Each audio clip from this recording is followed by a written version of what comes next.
الحمد للہ رب العالمین والصلاة والسلام علی سید الانبیاء والمرسلین اما بعد فاعوذ باللہ من الشیطان الرجیم بسم اللہ الرحمن الرحیم اللہم صلی علی سیدنا و مولانا محمد وعلی آل سیدنا و مولانا محمد وبارک وسلم وسلم علیہ۔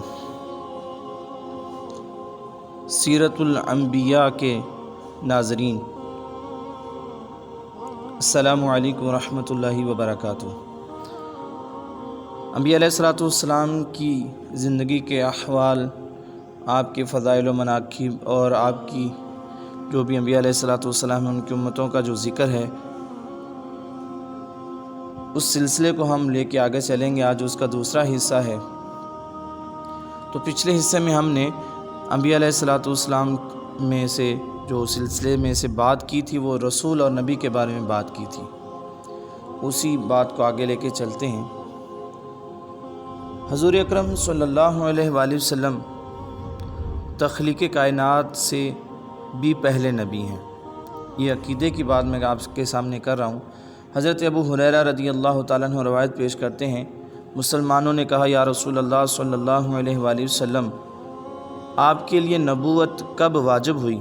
تو آپ صلی اللہ علیہ وآلہ وسلم نے ارشاد فرمایا، اس وقت حضرت آدم علیہ السلام روح اور جسم کے درمیان تھے۔ حضرت اعراض بن ساریہ رضی اللہ تعالیٰ عنہ سے روایت ہے، نبی اکرم صلی اللہ علیہ وآلہ وسلم نے ارشاد فرمایا، میں اللہ تعالیٰ کے نزدیک خاتم النبیین لکھا ہوا تھا، اور اس وقت حضرت آدم علیہ السلام اپنی مٹی کے خمیر میں تھے، اور میں عنقریب تم کو اپنی ابتدا کے متعلق بتاؤں گا۔ فرمایا کہ حضرت ابراہیم علیہ السلام کی میں دعا ہوں، فرمایا کہ حضرت عیسیٰ علیہ السلام کی بشارت ہوں، اور فرمایا کہ میں اپنی ماں کا وہ خواب ہوں جو انہوں نے میری ولادت کے وقت دیکھا تھا۔ ان کے لیے ایک نور نکلا جس سے ان کے لیے شام کے محلات روشن ہو گئے۔ اگر آپ یہ پوچھیں کہ آیا کہ سیدنا کریم آقا صلی اللہ علیہ وآلہ وسلم کے سوا کسی اور کو بھی اس وقت نبوت دی گئی جب حضرت آدم علیہ السلام پانی اور مٹی کے درمیان تھے، تو اس کا جواب یہ ہے کہ جب ہم یہ حدیث نہیں پہنچی کہ کسی اور کو بھی یہ مقام دیا گیا۔ باقی انبیاء علیہ السلام صرف اپنی رسالت کے جو ایام خاص تھے ان میں نبی تھے۔ اگر آپ یہ پوچھیں کہ آپ نے یہ کیوں نہیں فرمایا، صلی اللہ علیہ وآلہ وسلم نے یہ کیوں نہیں فرمایا کہ میں اس وقت بھی انسان تھا یا اس وقت بھی موجود تھا، تو اس کا جواب یہ ہے کہ آپ نے خصوصیت کے ساتھ نبوت کا ذکر یہ بتانے کے لیے فرمایا۔ آپ صلی اللہ علیہ وآلہ وسلم کو تمام انبیاء علیہ السلام سے پہلے نبوت دی گئی، کیونکہ نبوت اسی وقت ملتی ہے جو اس کے لیے اللہ کے نزدیک وقت مقرر ہوتا ہے۔ اچھا، ایک اور سوال یہ ہے کہ اگر آپ یہ کہیں کہ ایک اور حدیث مبارکہ میں ہم نے پڑھا کہ اللہ تعالیٰ نے سب سے پہلے میرے نور کو پیدا کیا، اور ایک روایت میں یہ بھی ہے کہ اللہ تعالیٰ نے سب سے پہلے عقل کو پیدا کیا، تو اس میں فرق کیا ہوگا؟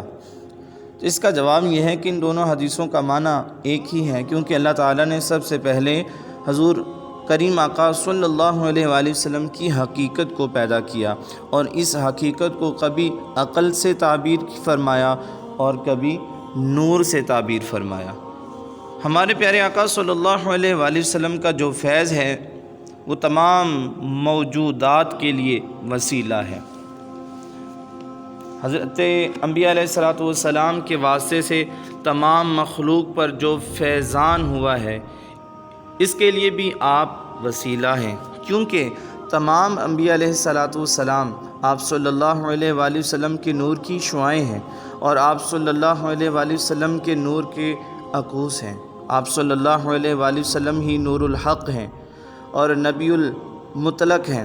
آپ صلی اللہ علیہ وآلہ وسلم اس وقت بھی نبی تھے جب حضرت آدم علیہ السلام مٹی اور پانی کے درمیان تھے، اور جب انبیاء علیہ السلام حجاب میں چھپے ہوئے تھے، اس وقت بھی وہ آپ صلی اللہ علیہ وآلہ وسلم سے فیض لے رہے تھے، اور اس وقت بھی جب وہ اس عالم میں ظاہر ہوئے، اور اس وقت آپ صلی اللہ علیہ وآلہ وسلم حجاب میں تھے۔ جیسے اس کی مثال یوں لے لیجئے کہ رات کو ستارے جب ظاہر ہوتے ہیں اور سورج ظاہر نہیں ہوتا، لیکن وہ ستارے سورج کے فیض سے روشن ہوتے ہیں۔ اسی طرح جب سورج ظاہر ہوتا ہے تو ستارے چھپ جاتے ہیں۔ اسی طرح جب آپ صلی اللہ علیہ وآلہ وسلم اس عالم میں جلوہ گر ہوئے تو تمام انبیاء علیہ السلام چھپ گئے اور ان کی شریعتیں منسوخ ہو گئیں، اور صرف آپ صلی اللہ علیہ وآلہ وسلم کی شریعت باقی رہی۔ ہم چونکہ عقائد کی بھی بات کرتے جا رہے ہیں، کیونکہ میں نے جتنے بھی اس سلسلے میں گفتگو کرنی ہے وہ وضاحت کے ساتھ کرنی ہے، تاکہ آپ لوگوں کو زیادہ سے زیادہ علم میں اضافہ ہو سکے۔ اب ہمارا یہ بھی عقیدہ ہے کہ نبی کریم صلی اللہ علیہ وآلہ وسلم اور تمام انبیاء علیہ السلام کی جو حیات وہ حقیقی ہے، اور روحانی لحاظ سے جسمانی لحاظ سے وہ زندہ ہیں۔ اپنے مزارات طیبہ مقدسہ میں وہ نماز پڑھتے ہیں، ان کو رزق دیا جاتا ہے، جہاں چاہیں تشریف لے جاتے ہیں، زمین و آسمان کی سلطنت میں وہ تصرف فرما سکتے ہیں۔ امام جلال الدین سیوطی رحمۃ اللہ علیہ فرماتے ہیں کہ انبیاء علیہ السلام کے لیے مزارات سے باہر جانے اور آسمانوں اور زمین میں تصرف کرنے کی اجازت ہوتی ہے۔ اب یہ نہیں کہ ان کو قید کر دیا گیا، جو بندہ زندہ ہوتا ہے وہ دیکھ بھی سکتا ہے، وہ کھا بھی سکتا ہے، وہ پی بھی سکتا ہے، وہ چل بھی سکتا ہے، وہ کسی کی مدد بھی کر سکتا ہے، تو یہ سارے معاملات زندہ کے لیے ہیں۔ جب نبی زندہ ہے تو اس کا یہ معنی ہم بالکل نہیں لیں گے کہ وہ استغفر اللہ کہ وہ قید کر دیے گئے ہیں، وہ آگے پیچھے نہیں جا سکتے۔ اللہ تعالیٰ نے ان کو یہ شان عطا فرمائی ہے۔ شہید کو اگر اللہ تعالیٰ نے یہ فرمایا کہ خبردار شہید کو مردہ مت کہو، وہ زندہ ہیں اور ان کو رزق دیا جاتا ہے، تو انبیاء علیہ السلام شہداء سے کہیں ان کا مقام افضل اور اعلیٰ ہے۔ تو یہ شان میں بیان کر رہا ہوں انبیاء علیہ السلام کی، اس میں سارے انبیاء علیہ السلام اور رسول کا بھی ذکر ہو رہا ہے۔ فضائل کی بات کرتے ہیں تو نبی کریم صلی اللہ علیہ وآلہ وسلم اور تمام انبیاء علیہ السلام احتلام سے پاک ہیں۔ قرآن پاک میں اللہ تعالیٰ ارشاد فرماتا ہے، ان عبادی لیس لک علیہم سلطان وکفی بربک وکیلا۔ ترجمہ، بے شک جو میرے بندے ہیں ان پر تیرا کچھ قابو نہیں، اور تیرا رب کافی ہے کام بنانے کو۔ حضرت عبداللہ بن عباس رضی اللہ تعالیٰ عنہ راوی اور اس روایت کو پیش کرتے ہیں، فرمایا کہ کبھی کسی نبی کو احتلام نہ ہوا، احتلام تو نہیں مگر شیطان کی طرف سے، مطلب شیطان کی طرف سے احتلام ہوتا ہے، اور انبیاء علیہ السلام کے اوپر شیطان کا وار نہیں چلتا۔ اب عقیدے کی بات کریں، اعلیٰ حضرت رحمۃ اللہ علیہ کے بارگاہ میں ایک شخص نے سوال کیا، اور وہ شخص یہ کہتا ہے کہ جتنے بھی انبیاء علیہ السلام اور ملائکہ ہیں یہ معصوم ہیں۔ دوسرا شخص یہ کہتا ہے کہ سوائے پنج تن پاک کے یہ جو 5 ہستیاں ہیں، نبی کریم صلی اللہ علیہ وسلم، حضرت علی، حضرت سیدہ فاطمہ الزہرا رضی اللہ تعالیٰ عنہ، حضرت امام حسن و حسین رضی اللہ تعالیٰ علیہم اجمعین، ان کے علاوہ کوئی معصوم نہیں۔ تو آپ سے جب یہ سوال کیا گیا تو آپ نے ارشاد فرمایا کہ جو پہلا قول ہے وہ عقیدہ اہل سنت ہے، اور جو دوسرا قول ہے وہ بد عقیدہ اور گمراہی کا عقیدہ ہے اور کلمہ کفر ہے۔ یہ فتاوی رضویہ کے اندر جلد نمبر 29 اور صفحہ نمبر 333 میں آپ یہ مطالعہ کر سکتے ہیں۔ اعلیٰ حضرت نے یہ فتویٰ دیا۔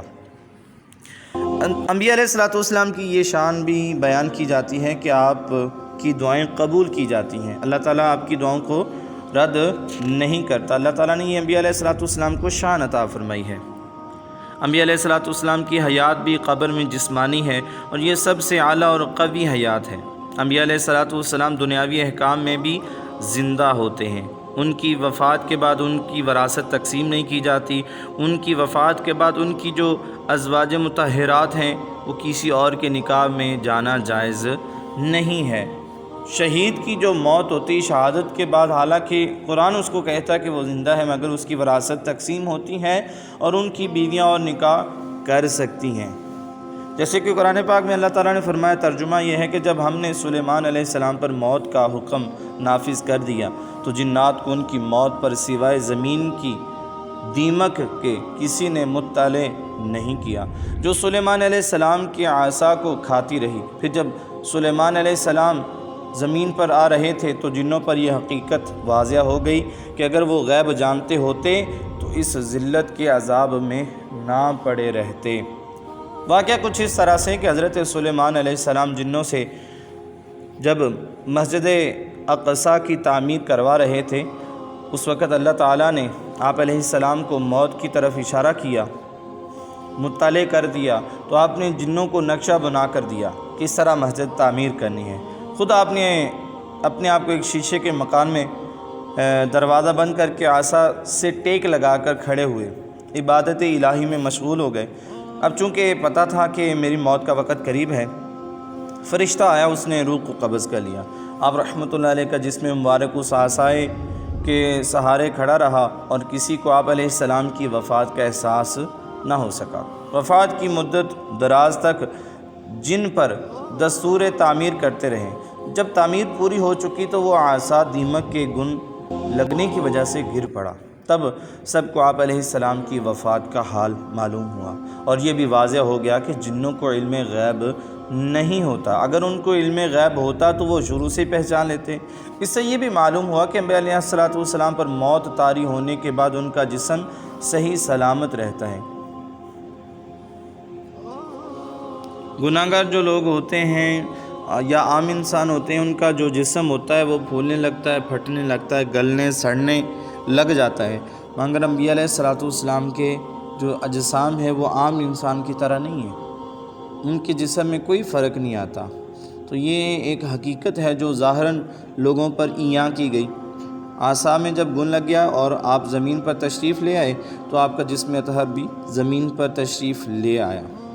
اس سے یہ معلوم ہوا کہ انبیاء علیہ السلام کی حیات جسمانی ہوتی ہے، لیکن اس پر دنیاوی حیات کے آثار مرتب ہوتے نہیں، ورنہ حضرت سلیمان علیہ السلام کا جسم مبارک اپنے قیام میں عصا کا محتاج نہ ہوتا۔ اگر عصا گر بھی جاتا تو آپ کھڑے رہتے، عصا گرنے کے باوجود آپ کا جسم مبارک قائم رہتا۔ انبیاء علیہ السلام زائرین کے سلام کا جواب دیتے ہیں، اور جو ان سے دعا کی درخواست کرتا ہے ان کی آپ شفاعت کرتے ہیں، سفارش کرتے ہیں۔ اپنی قبور میں انبیاء علیہ السلام نماز پڑھتے ہیں، اللہ تعالیٰ کی ذات اور صفات کی مشاہدہ اور مطالعہ میں مصروف رہتے ہیں، اور احوال برزخ پر بھی نظر رکھتے ہیں۔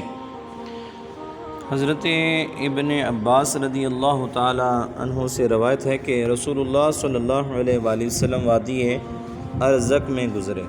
آپ صلی اللہ علیہ وآلہ وسلم نے ارشاد فرمایا، یہ کون سی وادی ہے؟ تو صحابہ نے عرض کی، یہ وادی ارزق ہے۔ آپ صلی اللہ علیہ وآلہ وسلم نے ارشاد فرمایا، گویا کہ میں حضرت موسیٰ علیہ السلام کو دیکھ رہا ہوں، وہ با آواز بلند تلبیہ پڑھتے ہوئے اس وادی سے اتر رہے ہیں۔ پھر آپ صلی اللہ علیہ وآلہ وسلم وادی حرشی سے گزرے۔ آپ صلی اللہ علیہ وآلہ وسلم نے صحابہ سے ارشاد فرمایا کہ یہ کون سی وادی ہے؟ صحابہ اکرام علیہم الرضوان نے عرض کی، یا رسول اللہ صلی اللہ علیہ وآلہ وسلم، یہ وادی حرشی ہے۔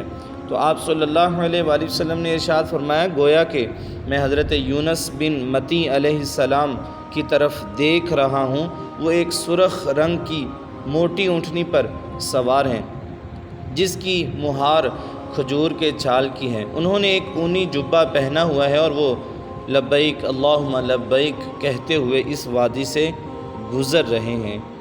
یہ صحیح مسلم شریف کی حدیث مبارکہ ہے۔ اگر یہ اعتراض کیا جائے کہ انبیاء علیہ السلام حج اور تلبیہ کرتے ہیں حالانکہ وہ وفات پا چکے ہیں، تو اس کا جواب یہ ہے کہ انبیاء علیہ السلام شہداء ہیں، بلکہ ان سے بھی افضل ہیں، اور شہداء جو ہیں اپنے رب عز و جل کے نزدیک زندہ ہیں، اس لیے ان کا حج کرنا، نماز پڑھنا کوئی عجب معاملہ نہیں ہے۔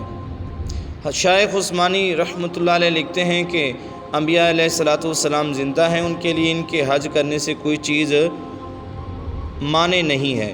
اس حدیث کی ایک وجہ یہ ہے کہ آپ صلی اللہ علیہ وآلہ وسلم نے ان کی روح کو دیکھا تھا۔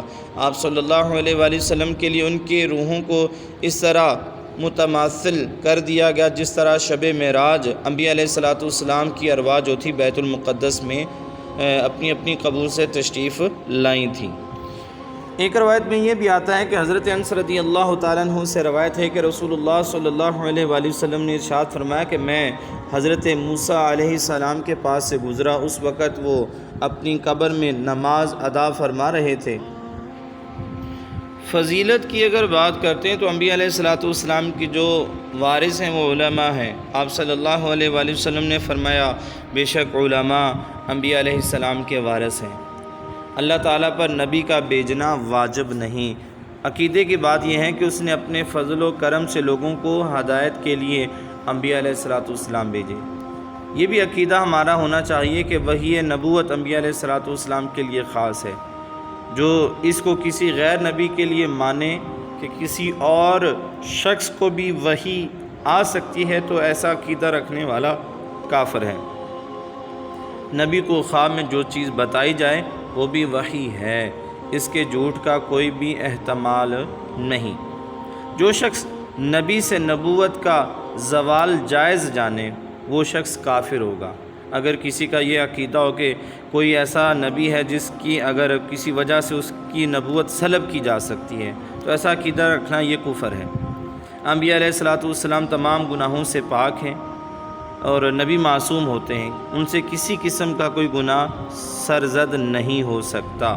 انبیاء علیہ السلام کی تعظیم کرنا عین فرض ہے۔ اگر کسی نے ان کی چھوٹی سے چھوٹی بھی توہین یا تکذیب کی تو وہ کفر تک پہنچ جائے گا۔ انبیاء علیہ السلام تمام ملائکہ اور مخلوق سے افضل ہیں۔ ولی کتنا بھی بڑا مرتبے والا ہو کسی نبی کے برابر نہیں ہو سکتا، بلکہ انبیاء علیہ السلام ملائکہ کے جو رسول ہیں ان سے بھی افضل اور اعلیٰ ہیں۔ اگر کوئی شخص انبیاء علیہ السلام سے بڑھ کر کسی کو افضل اور اعلیٰ مانے یا عام کسی انسان کو ان کے برابر جانے تو وہ بھی کافر ہوگا۔ اللہ رب العزت کی بارگاہ میں دعا ہے کہ اللہ تعالی ہم سب کو ان تمام عقائد پر استقامت عطا فرمائے۔ جو کچھ سنا ہے اس کی برکتیں ہم سب کو نصیب فرمائے اور انبیاء علیہ السلام کی محبت اور ان کا ادب نصیب فرمائے، ان کی تعلیمات جو ہیں ان پر عمل کی توفیق عطا فرمائے۔ وما علینا الا البلاغ المبین۔